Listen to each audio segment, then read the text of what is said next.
I will go through and introduce them all in order, and then I will hand it over to each in turn. So first, Jessica Cory teaches in the English Studies Department at Western Carolina University and is a PhD candidate specializing in Native American, African American, and environmental literature at the University of North Carolina, Greensboro.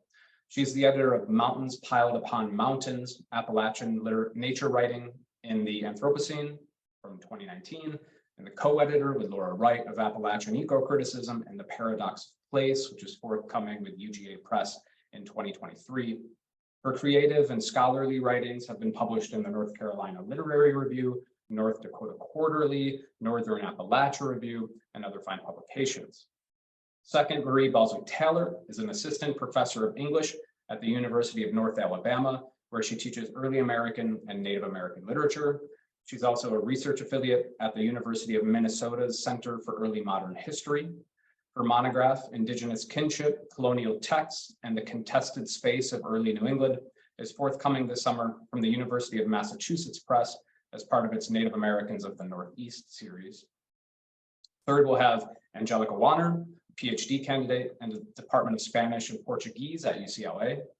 Her dissertation centers 3 bilingual Zapotec Dixazá Spanish literary magazines that were published in Mexico City and Juchitán in the 1930s to the 1990s. She is interested in exploring themes of Indigenous identity formation, Indigenous epistemologies, and relationships to the nation state. At UCLA, she is also involved with the first generation graduate student community and coordinates a mentoring program in her department. Lastly, David Medina is a tenure-track assistant professor of English and American literature at Massachusetts Bay Community College, where he teaches courses on Native American literature, early American literature, and English composition. David's also a PhD candidate in the Department of English at Northeastern University, writing a dissertation under the direction of Elizabeth Maddock Dillon. In his dissertation project, Amores and Moxley, David examines the relationship between textualities and aesthetics in 16th and 17th century Latin American literature. His broader research interests include Native American literature, critical bibliography, and decolonial aesthetics. David also recently accepted a tenure-earning assistant professor of English position at Florida Atlantic University. Congrats, David, on that. That's wonderful news. So I will turn it over now to Jessica to get started.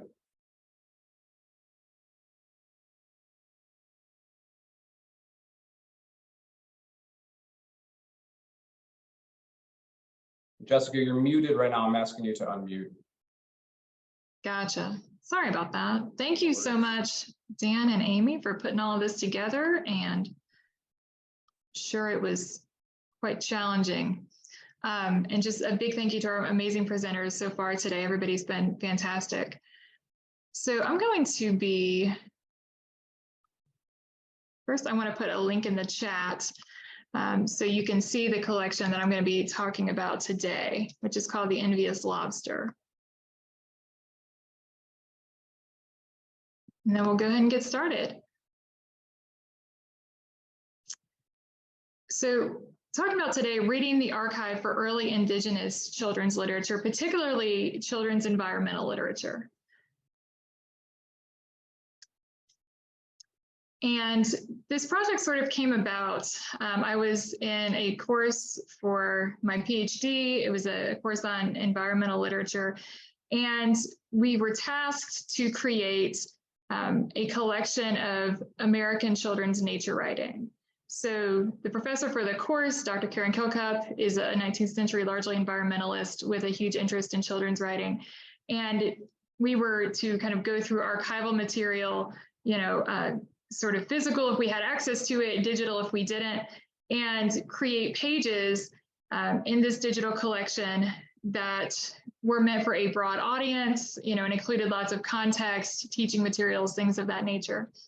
And so we decided as a class that we wanted a digital open access source, really for a lot of reasons that have to do with equity, accessibility, being able to reach broad audiences. Since a lot of us are in academia, we know how, you know, limited audiences, you know, are for a lot of books, right? Or even edited collections. And sometimes the cost of those collections are out of reach for a lot of people who would be interested in them. And it also, again, reduces a lot of gatekeeping, which I'm sure I don't have to explain to you the issue with that. And so, again, we were tasked with creating pages of children's nature writing, mostly 19th century. And because my main specialization is Native American literature, I wanted to focus on Indigenous children's environmental writing for my specific pages. And I did intentionally use the word Indigenous. I have several texts that are from Kanaka writers, and so wanted to kind of use a term that was a bit more all-encompassing. And so I wanted to kind of briefly go over the considerations that we had in thinking about what is children's writing, just in lieu of this collection. So first of all, I did go kind of broad with environmental. A lot of these texts that I found, some included observations, some were more animal-based stories, some were labor-based, people, for example, putting up hay, things like that. And so we kind of went broad with the environmental theme for this. As far as defining children's writing in this, of course, we included texts that were written by Indigenous children, and we use that to include teens, adolescents, and things as well. Written by Indigenous adults specifically for children. So this would be, books specifically meant for children, as we'll see in a moment. In the third and fifth categories kind of overlap. So written by Indigenous adults, either with a children's audience in mind, or with the understanding that children would also be reading or engaging with this material. And then some sources were actually published in venues dedicated to children, as we'll see in just a moment. So this was one of the first texts that I came across. The piece was titled The Indian Girl, and it was by Binigula'sa, who I'm sure we're all familiar with. And interestingly, though, this piece, The Indian Girl, seemed to be an early draft of Impressions of an Indian Childhood. And it was published in 1903 in the Jones Fifth Reader. And the Jones Fifth Reader was essentially a reading primer, right? So the kind of thing that we would see in classrooms to help get children to read. And I found it interesting because Binigula'sa's piece was the only piece in that book that was written by an Indigenous writer. And it was interesting, again, that it would be, these didn't seem to be books that would be used just to educate Native children. They seemed much more broad in scope. And so I thought that was really interesting that they were incorporating her work, or an early draft of Impressions of an Indian Childhood into that particular publication. And also these were the illustrations, which were not attributed to anyone, that came on those pages, that came with her work. And so we have these kind of ideas, right, with pipes and moccasins and things that kind of are used to kind of somewhat perhaps stereotypically, right, to kind of illustrate her work. The second text that I'm going to talk about is the story of the Totem Pole or Indian Legends by Chief Shelton. Chief Shelton is a Snohomish chief. This particular publication was published in 1923. And we see him down here with his wife and daughter. And this is a picture from the book. So this particular book was very much written for children. So like we saw with the Jones Fifth Reader, obviously it's meant specifically for children, right, as a reading primer. This text was also meant specifically for children, but really he was instructing, children how to be good humans. In fact, if you open up the cover of the book, which I believe you can find a digital archive of fairly easily, there's a little kind of paragraph that talks about how traditionally Snohomish people would use these sorts of tales to sort of instill morals in their children. And many of these tales that he uses, these stories, right? The raven and the fishhawk. There's another called the fox and the mink. They're very much moral tales. The raven and the fishhawk is kind of a warning against greed, right? But there are some that also include, human characters or human engagement. So there's another story called The Bead, another one called The Great Man. And through these, he's really showing, children, like, here's how to be a good moral human, right? From his Snohomish perspective. And then another particular source that I found as far as a good primary source for works actually written by children. And so as we've seen, the two previous ones were written by adults and then published in venues for children, right? This is actually from the Red Man, so publication, one of the residential schools. And this is Tradition of the Crows. And it's essentially a story about how the crow got his color. What was interesting is that when I went to do further research on this to kind of, again, add those contextual points and further research and all of that information, I couldn't actually find a Klamath story that resembled anything involving crows or anything anything kind of talking about what Louis George offers here. Which suggests that perhaps it was an oral story and he wrote it up. For publication in the Red Man. One thing that I do want to kind of touch on briefly is using residential school publications as primary source material was just some of the inconsistencies I noticed, even when, with his name, for example. So we provided biographies as best as we could of all of the writers whose work appears in the Envious Lobster. And one thing I noticed when I was kind of putting together a short bio for Louis George is that his name, the name that I have spelled here with the O-U-I-S, is the name that's on his enrollment paperwork that seemed to be, judging by the similarity in name, seemed to be signed by one of his parents. Yet the school, actually all of his school paperwork, they used E-W-I-S. Right. So even in trying to find biographies of people, sometimes the naming can be a bit of an issue or can come up. And so, again, we were working from primary source material for this. So I just wanted to kind of go over some primary source material that was helpful in finding early Indigenous children's writings. Of course, we do have residential school publications, so the Morning Star, the Red Man. Of course, we have to take that with a grain of salt, right? Because what they are going to be publishing from their students, are going to be more lighthearted pieces, maybe pieces that are based in that student's culture, as we see with Louis George's Klamath explanation of the crows, and so that doesn't, of course, capture all of the horrors that occurred at residential schools. Another option for finding children's writing would be seminary school publications. Now, when we use children's writing, students attending seminary were generally older, so we'd be looking at teenagers and things. So looking especially at the Oklahoma Cherokee seminaries, there's the Wreath of Cherokee Rosebuds, which was the publication of the women's seminary. And I will say that trying to find biographical information for a lot of the women included in here was very difficult. There's practically nothing on many of them. Native-run newspapers, this gets into the ideas of, either publishing works by teenagers. So I found a couple of poems by teenagers in the Cherokee Phoenix or in the Indian. And I only noticed it because the editor would say something like, oh, and now we have another poem by our talented 16-year-old poet so-and-so, right? So those were pretty helpful. And again, those get into not necessarily what we would think of as children's literature, right? You don't think of like, oh, there's going to be children's literature in the Cherokee Phoenix, but they do publish works, sometimes by children and teens. Collections of Indigenous stories or songs, again, like we saw with Chief Shelton's work, I found a Kanaka songbook from the early 1900s that had some songs that would have been geared more toward children, which was really interesting.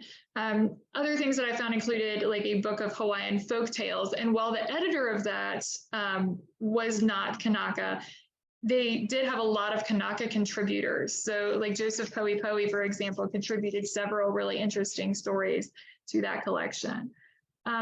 Books by Indigenous writers for children. This is thinking about like the Charles Eastman books that were geared toward the Boy Scouts and the Girl Scouts, right? So we do have, sometimes entire books that are geared toward children.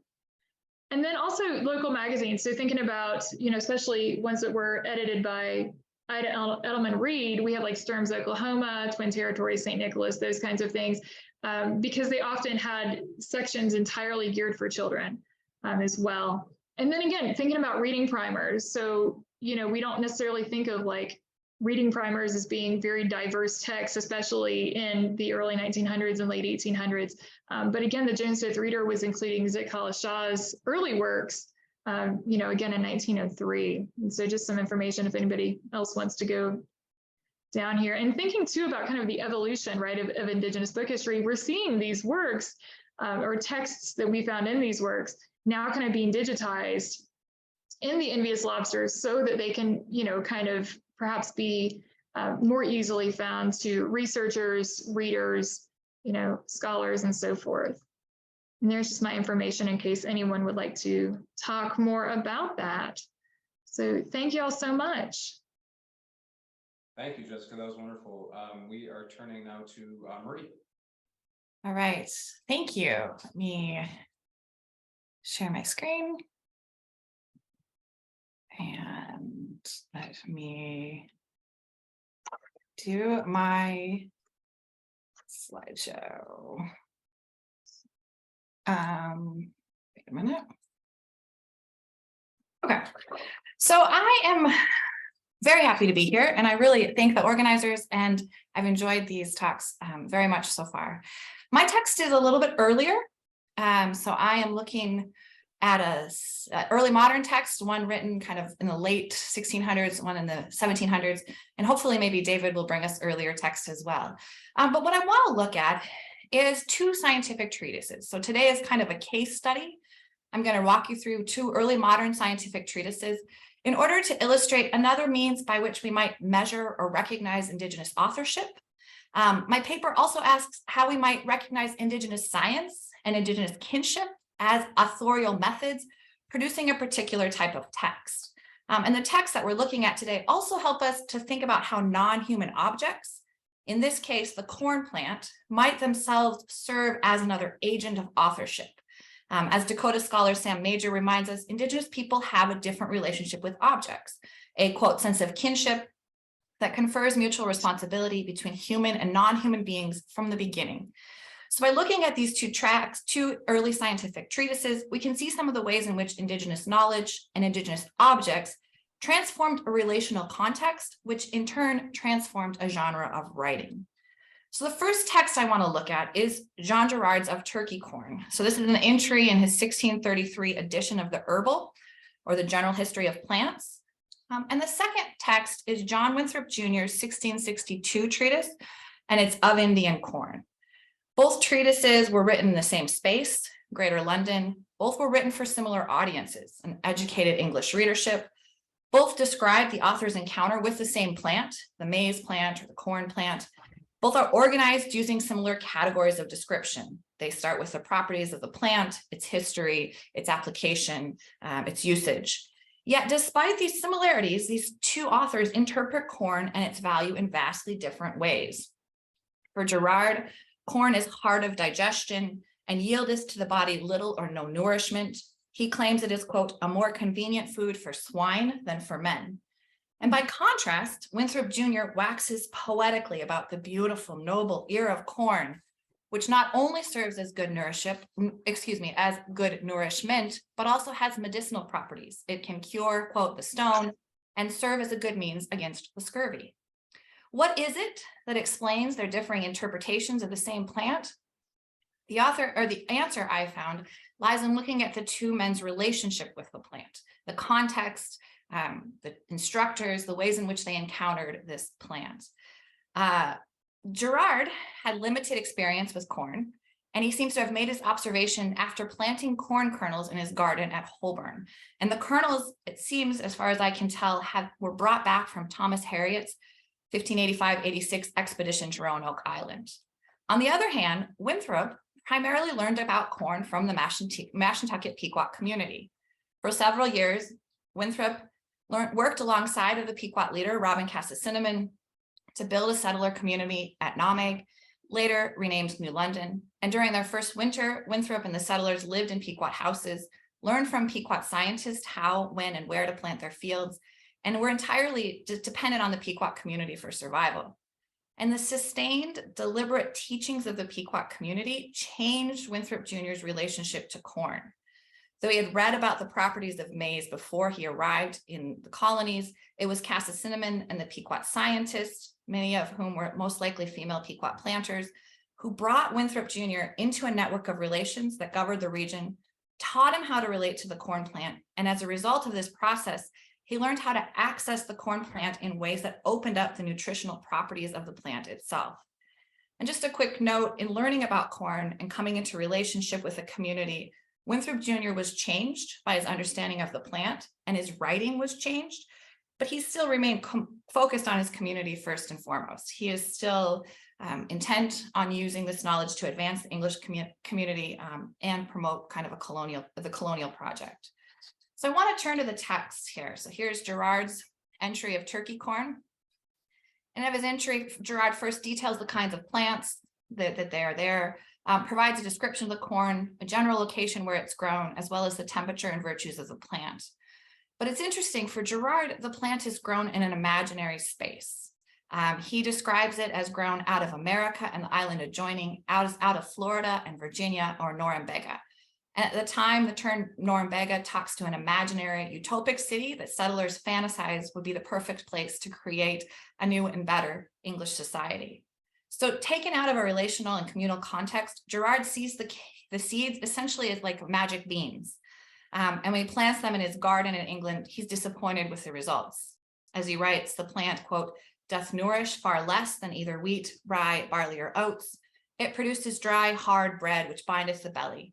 And in his final assessment, Gerard not only dismisses the plant, but anyone who eats it. So in this really kind of racist account, he says, we have as yet no certain proof or experience concerning the virtues of this kind of corn, although the native people, which know no better, are constrained to make a virtue of necessity and think it a good food, whereas we may easily judge that it nourishes but little and is hard and evil digestion, a more convenient food for swine than for men.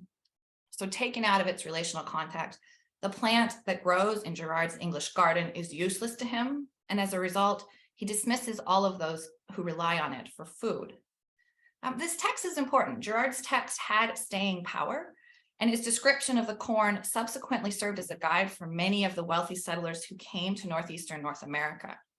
His herbal and other English husbandry manuals were regularly imported into the English colonies for both instruction and to, quote, foster English culture in the colonial world.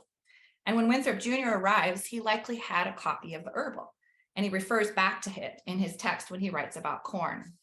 And this is actually a copy of the herbal that people had taken to the colonies and actually colored in the corn. So once they saw what corn looked like, they colored it in their herbal plants. As Winthrop Jr., though, would soon come to find out, European book knowledge did not directly translate on the northeastern shores of the Atlantic. Survival required more than gardening manuals. It required Indigenous instruction and guidance. For many Indigenous nations in the Northeast, corn had and is an important part of their trade economy, and corn's significance is intertwined with its life-giving properties. An extremely productive plant with high yields, Indigenous people transformed corn into a number of food sources.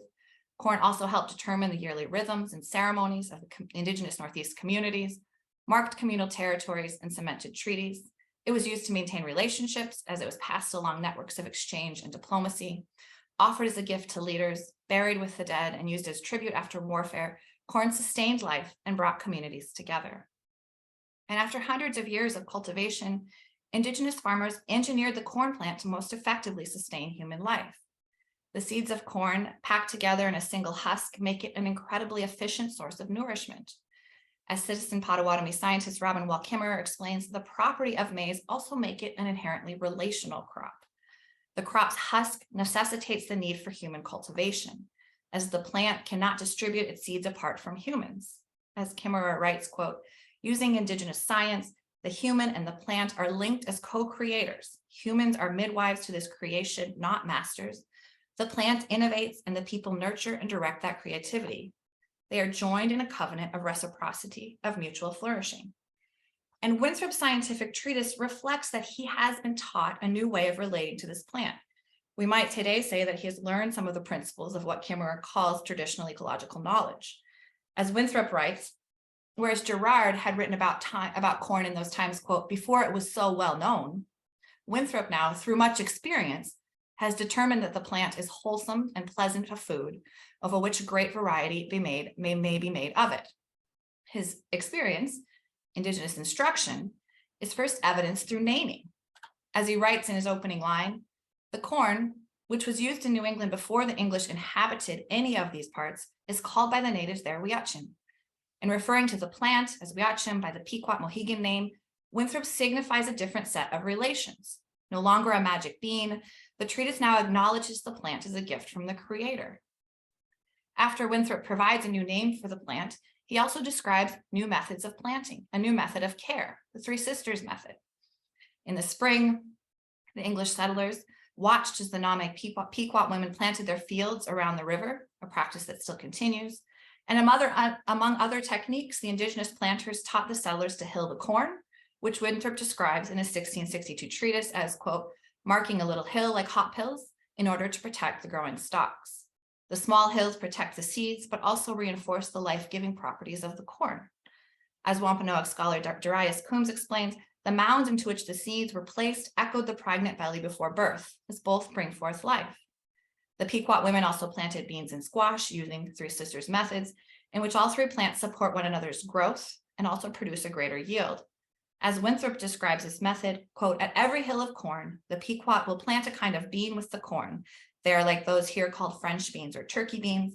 And in the vacant places and between the hills, they will plant squashes and pumpkins, loading the ground with as much as it will bear. In his tract, Winthrop also notes that the English are following the same method of planting, transforming the English community's relationship with the plant. In addition to planting and storage, the Nameg women also taught the English to prepare the corn for food. From the Pequot, the English learned to boil corn, to parch it, to grind it into flour. Though they still used corn for their English taste, even learning to make beer from malted corn, they also incorporated Indigenous dishes into their daily diets. As Winthrop explains On Indian Corn, the best sort of food which the English make is that of the corn as they call samp. Samp is made from the corn kernels that are softened, ground, and then stewed and combined with milk, butter, and sugar. The food was not only an English favorite, it was also healthy. It was a food very pleasant and wholesome, being easy of digestion, and is of a nature diuretical and cleansing, and hath no quality of binding the body, as the herbal supposes, but rather to keep it in a fit temperature. So these are just a few examples of Indigenous knowledge in this tract, which is actually very, very full of this kind of relational properties. And you can trace a whole relationship built through the writings that Winthrop provides about this plant. But so what does this mean, right? In looking at the differences between these two treaties, we not only see how Pequot teaching transformed Winthrop's relationship to corn, but we also might see how Indigenous knowledge also altered the genre of the colonial scientific treatise. Winthrop Jr. was the first colonial member appointed to the Royal Society, and his treatise was written at the request of the founding members, one of the founding members, Robert Boyle. So its timing makes Of Indian Corn one of the first colonial accounts written for the Royal Society after it was chartered in 1662. And so his tract ostensibly marks a new type of scientific writing, one that's deeply intertwined with Indigenous knowledge and authorship. Though Winthrop penned the treaty, his concepts and ideas were authored by his Pequot teachers. His focus on Indigenous planting practices, histories, and recipes marks a new way in which English settlers categorized, valued, and wrote about their plants, about plants. It also points to a type of joint authorship in which the intellectual framework for accessing an idea was provided by Indigenous authors. So Winthrop's tract, though it's kind of singular and needs to be put next to other scientific tracts, might also suggest some broader ways in which Indigenous scientific knowledge set the stage for subsequent colonial scientific writing. So in focusing not only on the relationship that the plant has with the natural world, but also the relationship it has with its human cultivators, Winthrop's treatise, consciously or not, paid tribute to the long line of cultivators who had cared for the corn over the centuries. And in prescribing the Three Sisters methods to English readers, Winthrop advocates a new relational context for the plant in order to provide a better yield. At its most basic level, Of Indian Corn reminds us how essential Indigenous science was to any successful habitation in North American lands. Though Winthrop Jr. and his fellow colonists would go on to dispossess large numbers of native nations through land dealings, manipulations, and violence, Of Indian Corn stands as a testament to the fact that despite colonization, the original caretakers of the land continued to care for the land and teach others how to care for the land a practice that still continues to this day. Thank you. Thank you, Marie. Third on our docket for this panel is Angelica.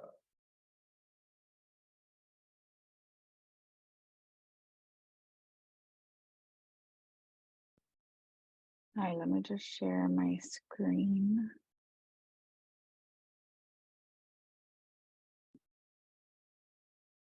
Okay, can everybody see that? Yeah, okay, perfect. Well, thank you, first of all, to the organizers. I'm really happy to be here. I've been learning a lot. Everything has been so interesting. So right now I'll just talk very briefly, and let me set a timer because otherwise I'll just keep on going. So I'll just talk very briefly about something that I've found. It's not part of my dissertation research specifically, but I think it's interesting enough that I have to look into it. So the title of my talk is Binigula'sa, Origin Stories, Common Themes in Isthmus Zapotec Books. So first, a little bit of background of the place where these stories are coming from. So I'm working in the state of Oaxaca, or what's currently called the state of Oaxaca in Mexico.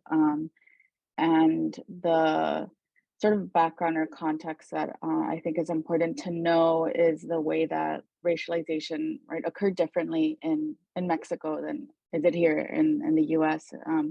So there, after the 1910 revolution, the national projects of Indigenismo and Mestizaje sort of like coalesced and consolidated very strongly across various fields.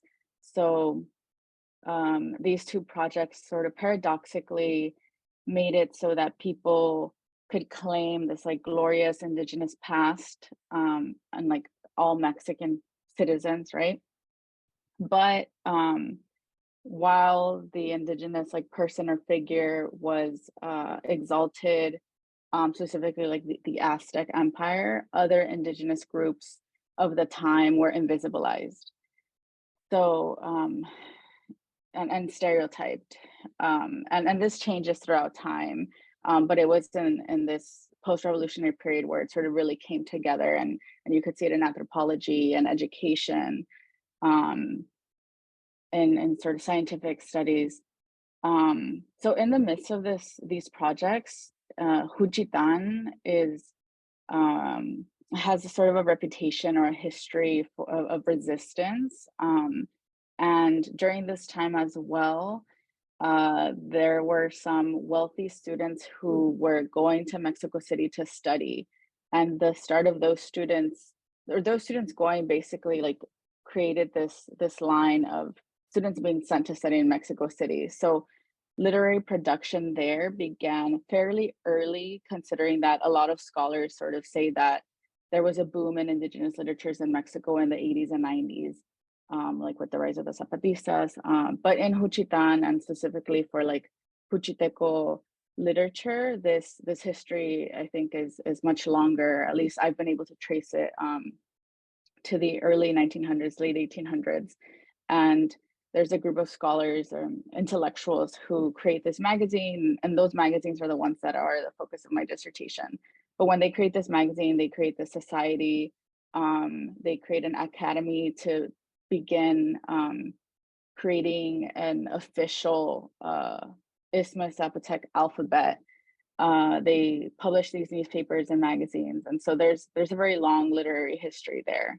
And this is also because Juchitán has been like a very wealthy place, because it's at the crossroads of like different like trade routes, and so it's been able to sort of pour its money into publication.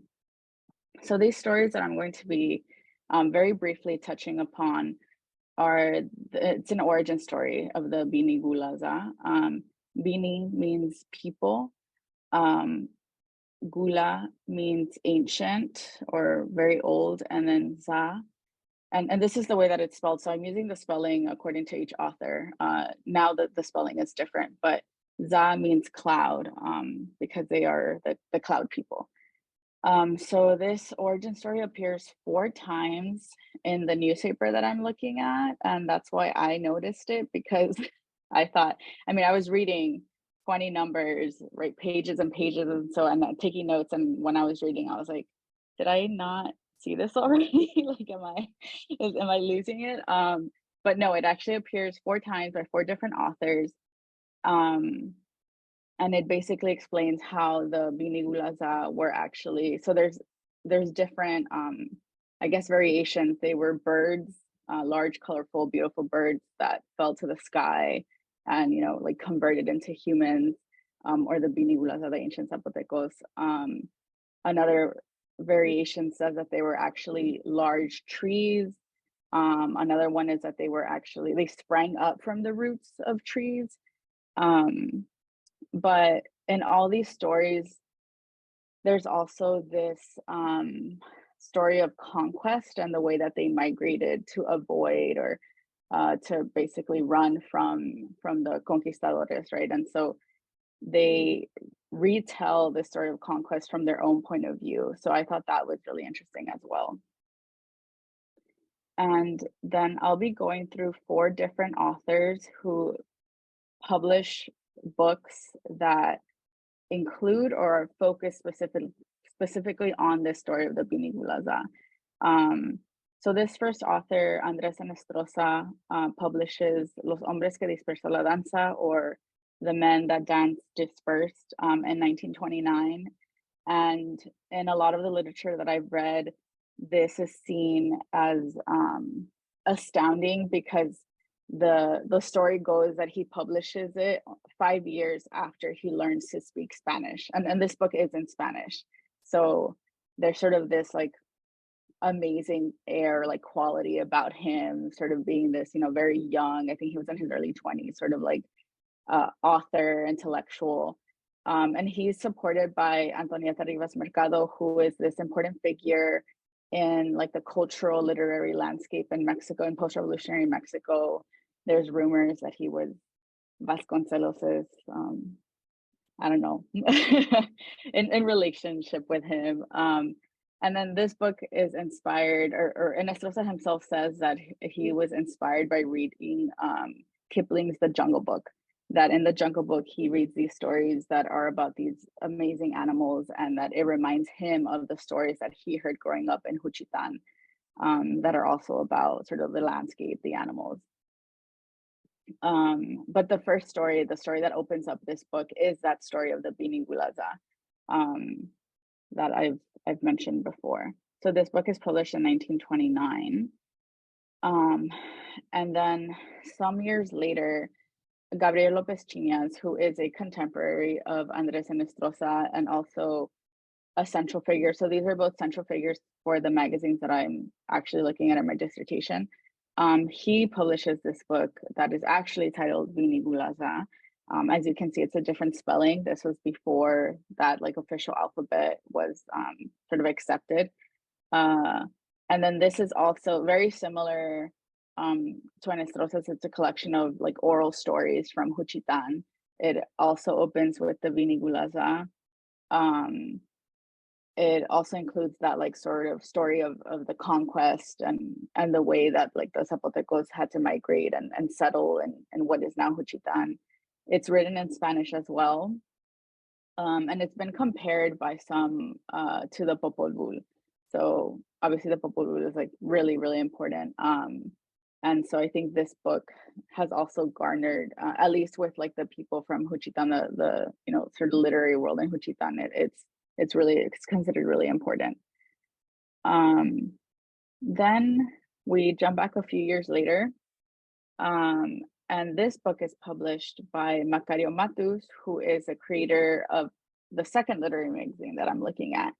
So I found this book when I was doing archival research in Mexico, and it is different because it's actually a collection of poems. And they're bilingual poems, so you can see it there, first in Dichaza or Zapoteco of the Isthmus, And then in Spanish, and it's published like one page Zapoteco, one page Spanish. And this is also, once again, this origin story, right? And it begins almost like biblically, like with the shining of light that sort of like brings life. But obviously it's from this like different tradition. And these poems are based on the Vocabulario Fray Juan de Córdoba, which is a vocabulary that the Córdoba created, and a lot of these intellectuals sort of reference it to go back and see what these words meant, at the time that this was created. And it also shares, or it also tells the story, right? We learn about like the cosmo vision of other than human relations and sort of defense of the land. And then lastly, we have this book, El Pensamiento de los Binigula'sa, right here it's spelled again the way that we saw it first, Cosmovisión, Religión y Calendario con especial referencia a los Binigula'sa. So this is, right, thoughts of the Binigula'sa, Cosmovision, Religion, and calendar, and it's specifically, or there's special attention paid to the Biniza, which are the Zapotecos of the Isthmus, because there are different like Zapotec groups in Oaxaca. There's the ones from the valley, the ones from the Sierra or the mountains. So this one is specifically for the Isthmus. And this is based on Victor de la Cruz's doctoral dissertation that he did at the National University, or at the UNAM. And he draws from archaeology, linguistics, ethnology, and ethnohistory. And so this is clearly a much more comprehensive study. I was actually able to find the book when I was in Mexico, and it's 500, 600 pages. So it's comprehensive, it took him years. But it also includes a section on this origin story. So kind of to wrap up, I think the takeaways, or the things that I'm thinking of and thinking through when I noticed that all these very important authors of this Juchitec Zapotec tradition are focusing on this story and are publishing this story in different ways, right? Not just in like narrative prose, but also poetry, doing sort of entire dissertations, or researching.